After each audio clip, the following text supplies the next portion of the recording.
What's going on, everybody? It's your boy Payne. Welcome back to another Omnihero video. Alright guys, we got two things I want to talk about. Number one, a Portia review, and number two, a trick, or a team I should say, not a trick, to get yourself through Forgotten Lands to stage 100 guaranteed on the Crimson Town. So we'll start off with that one first. You guys can see here, I have hit stage 100. Unfortunately, I didn't realize I can't show you guys the actual gameplay, so I'm going to just talk about how to do it and what you want to do in order to get to stage 100. This is going to guarantee it if you can pull this off, okay? So firstly, you want to get yourself the Monarch setup, okay? So these Monarchs here have a specific synergy. You need 3 to 4 of them to get this done. So any of these Monarchs at 8 stars and above will guarantee you this stage 100 on Crimson Floors, which will net you the refined shards or refined dust in order to get your relics up, and also the chance to get yourself a lot of legendary fragments and epic fragments along the way. So the way it works, guys, is you need to have the rune set up here to have all 4 of them to be epic to unlock this. Now Monarch Rune Synergy does the following.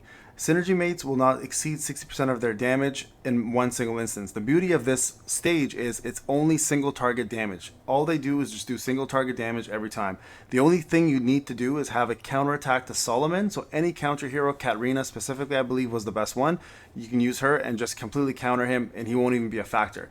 And because they only do single target damage to every single unit each round, by having 3 or 4 of these, you're guaranteed to survive every single round, every single time, as long as you can keep a shield up. Now, it's important to have at least the shield units available. So I personally used Dorabella, Portia, and Albert, Lily and Leah, and Persephone. And so then eventually I took Albert out and put in, because I got Lily and Leah up to 8 stars, and I put in Katarina for the shield. So any of these units here can be applied as long as there's 3 of them bare minimum in the Monarch section. Right, you can use any 3. Lily and Leah ideally would be the best one to have because she also heals. Persephone is just a backup healer, is not required, but Katarina is because she will provide you a shield with any crit. If you guys use 3 to 4 of these units plus Katarina to counter Solomon plus give you the shield, you are going to be set to hit floor 100 guaranteed.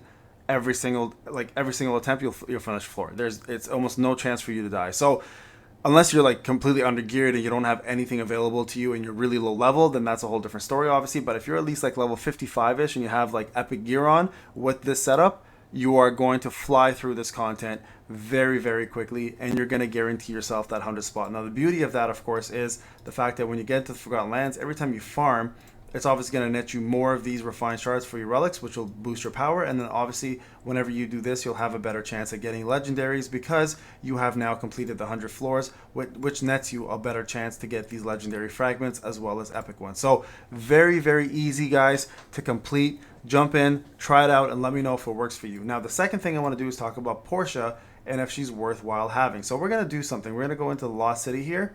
I'm going to set up a team. Okay, I'm going to show you guys how this works, and you guys can see if she's worth it. So we're going to take out, let's take out Karnak. Let's take out Mastima. We're going to just put these 2 in here, and we're going to see what happens if they will survive just together. Now, the reason why Portia's in there by herself with Katarina is because I want to see if the Vanguards pop in and how many of them pop in together. I've got her at 9 stars, so we'll see. All right. Okay, there's 2 of them, you see? Okay.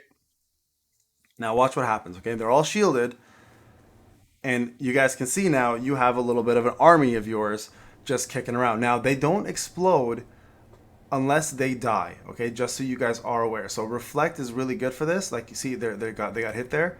Now watch what happens. Blow up. We want it to die. Ideally is what we want. Okay, one of them to die at least. There we go. And look at that. There's the damage, right?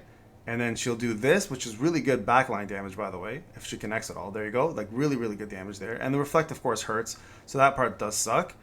But there's another one, and there's another explosion. So Portia actually brings a lot of damage to your front and backline, especially with her Vanguards taking up spots. It's really nice because it fills in some of the gaps that you may have in your team. Like, I'm going to die here, obviously, but it's purposely doing it just to see how the Vanguards did, right? You guys can see here, she does fairly good damage overall herself, but her Vanguards actually do bring quite a bit of utility to the front. So whenever they die, you do mass AoE damage to everybody else. So let's actually put her in a real team and start it again. Let's say the quick battle there. Not what I meant to do. Okay, it's okay. We'll keep going till we get to a point where we can't do it anymore. Okay, so let's just go through this. It's always the Glorian ones that fail me. Okay, so let's go back here. We'll do this one. Shadow Arch. Okay, perfect. So you guys can see here, here's the team. I'll take her out. I'll put in Portia. We'll take out Dorabella as well. We'll just put one of the Vanguards in, okay? You guys can kind of see again how the damage works out. Now, being ethereal, she obviously gives everybody the crit damage and the crit rate. She gets that being part of this team. Where she really will shine, guys, is when you get her the 4 ruins for her, because what they'll end up doing is giving her additional crit damage, and her crit damage is already super sky high. So you can only imagine if she's doing already good crit now with the 60, I think, to 100% crit damage that she gets with her reds. She's gonna probably, I can safely say she might end up being one of the top DPS in the game easily. Like, I don't see anybody really outdoing her in DPS when she gets those red runes. It is quite the heavy investment, obviously, but if you plan to level her up and you plan to use her as a unit, you are going to be really, really happy with the amount of damage she dishes out. Okay, so like you can see right there, that alone did pretty good damage. Does some debuffs on the opponents, obviously, and this Vanguard here, who's actually currently confused. I hope they actually do kill it. Does do more damage as you have more crit and more attack, etc. Because it does scale off of her attack, right? So if it does blow up, if her attack is higher, it'll end up doing more damage overall. So you definitely want to scale her as high as you can with as much attack as possible, giving her the red weapons, obviously the legendary weapons, as quick as possible, so her vanguards do more. So like prioritize her on that. If you plan to give somebody a red weapon and you plan to main her, like try considering using her as your go-to DPS for the red weapons, because these little guys here that are just standing around doing nothing will actually explode and do a lot more damage. So the question is, of course, is Portia worth the summon? I think she's one of the better ethereals in the squad. Ethereals are stacked already as it is, right? So who can you really replace her with? Well, the answer to that is going to be either Ellie, Anubia, Dorabella. And the reason why I say Dorabella here is because everyone on this team here is physical damage. So having a Tropus with these guys, for example, replace the Vanguard with the Tropus, you have a full physical team with a ton of firepower that can do insane critical damage. Dorabella is great because she does have the physical defense down and magic defense down debuffs, but she herself does magic damage, so it kind of doesn't fit in quite as well with the other team, right? So here you can kind of see where her damage is. Now these guys are way more buffed up than she is, right? So, but she does more than Karnak. You can see that she did more than Mastima. The only one that does way more than her is going to be my Katarina, but Katarina is just a whole other level of unit altogether. All right, guys, this is Payne. Hope you enjoyed the showcase. I'll talk to you guys in the next one.